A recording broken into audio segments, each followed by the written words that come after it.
Stephen A. Smith has been really vocal and adamant about the women's Olympics team leaving off Caitlin Clark being a big mistake. Might not get a stop it. You know good and damn well with or without Caitlin Clark, they gonna probably win the gold again. That's not what this conversation is about. This is about what I will personally label the idiocy of Team USA women's basketball. How dare you make this decision? It's stupid. And I'm going to tell you why it's stupid. I want all the ladies on this squad to know every single one of y'all are deserving of it. Caitlin Clark does not deserve a spot ahead of any of the players on this roster, okay? If we're talking just basketball, you know we're not. Now listen, it sounds like the dude is spitting, but I'm a WNBA casual. All right, and I'll admit it, bro. I'm not like a lot of you guys who are going to act like y'all are like avid watchers and you guys are rushing to have strong opinions for engagement. I don't watch it. I'm not really that engaged with it, right? I like women's college basketball, WNBA, I don't know, right? But, you know, it does seem like, bro, them women have been hating on Caitlin Clark, bro. Hey, call me a sympathizer, man. I'm just calling it how I see it, all right? Now, people, though, have had an issue with Stephen A. Smith, I guess, going as hard as he's been going for Caitlin Clark and against the WNBA in their treatment of Caitlin Clark. One of those people being Peter Rosenberg from Hot 97.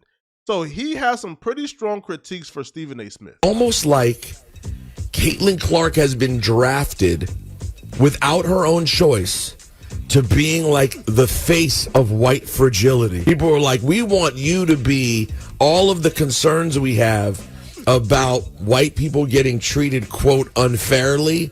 We're going to put that on you, Caitlin Clark. And she's like, no, I'm just here to play basketball. And like, whatever comes my way, like, I'm good with it. Like, you know, I just trying my best to be. Oh, I didn't make the team?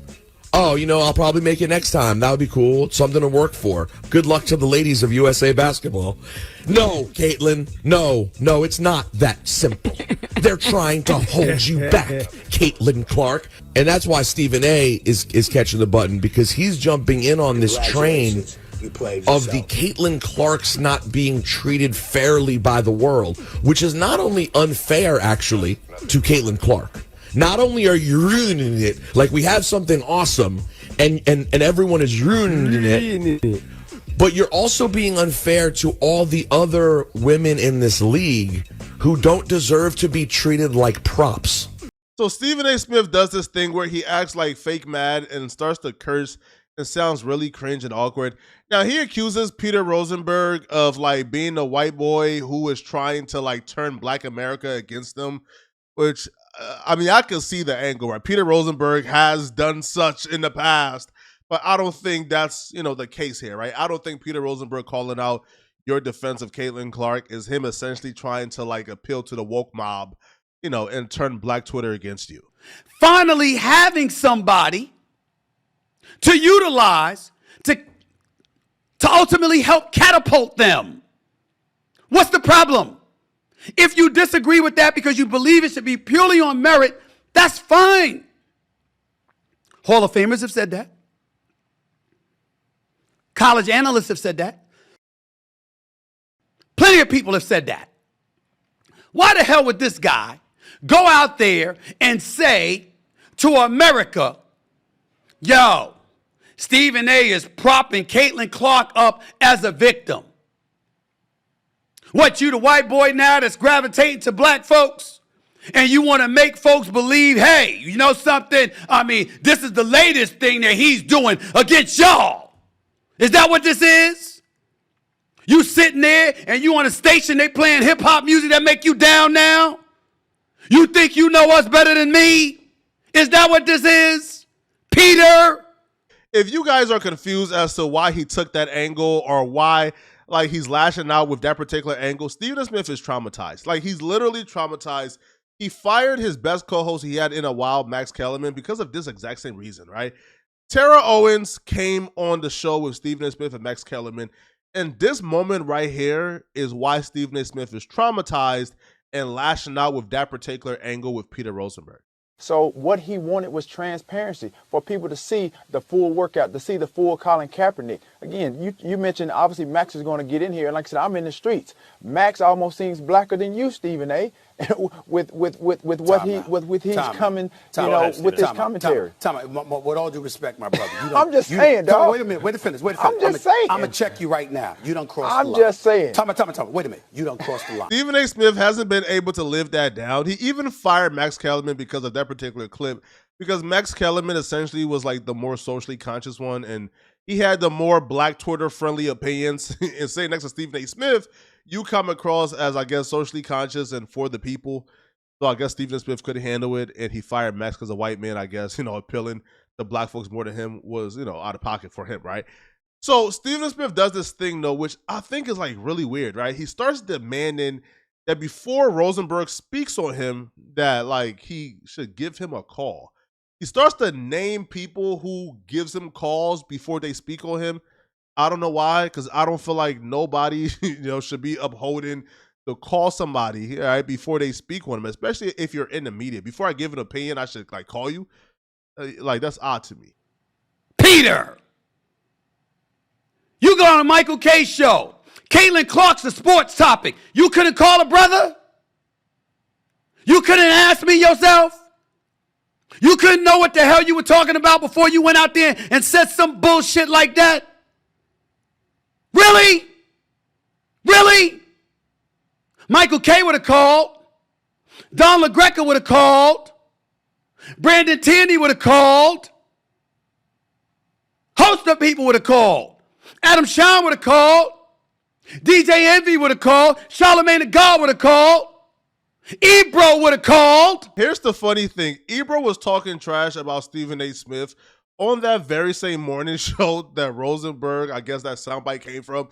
But Stephen A. Smith, I guess, only heard the soundbite and never heard the full clip. So he's saying, yo, Ebro called me before he talked ish about me, but he didn't call you. Like, Ebro literally didn't call you, right? And he was talking ish on that same podcast as Rosenberg.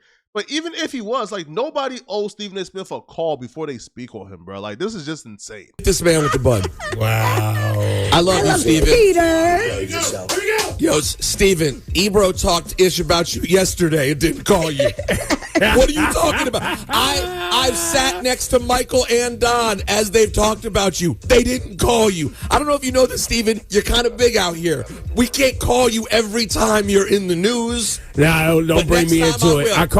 I call Stephen A. every time. Every time? You called me yesterday before this? Yeah, you know with the button, too. Where the hell you at? You know my number. What kind of bullshit is that? You trying to gain favor with a different community? Yeah, I can't even tell you who is winning the argument or who is right in terms of the WNBA because I don't know much about the WNBA to care. However, bro, Stephen A. Smith audience and fans are in his comment section roasting him. One, for like this fake outrage, and then two, for this thought that he's trying to put out there, bro, that people have to give him a call before they criticize him, right? Like his rant on Rosenberg, I feel like he thought it would have the same reaction that people reacted to his rant on Jason Whitlock. Like he ethered Jason Whitlock, but with Peter Rosenberg, it sounded like, he was running out of content for the day and just needed something to put out there, so he put this out there. Yeah, and the fans is not feeling it at all. One user said, congratulations, you played yourself. Another says, pick a side.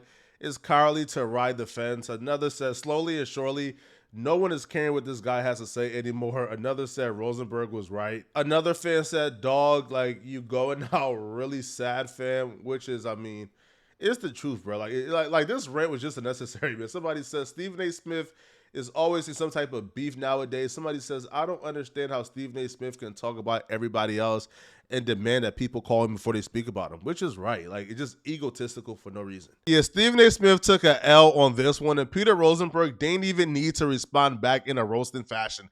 Like, he ethered himself. Like, Stephen A. Smith, like, took the L within himself, right? Like, that response was an L within itself, man. But y'all let me know in the comment section, what do you guys think? Now, speaking of L's, nobody took a bigger L today than the judge in Young Thug's trial. Like, he may be out of a job really soon, and he's in some real serious trouble. Click on this video right here to find out what I'm talking about. I'm going to see you guys in this video. Out of here, folks. Peace.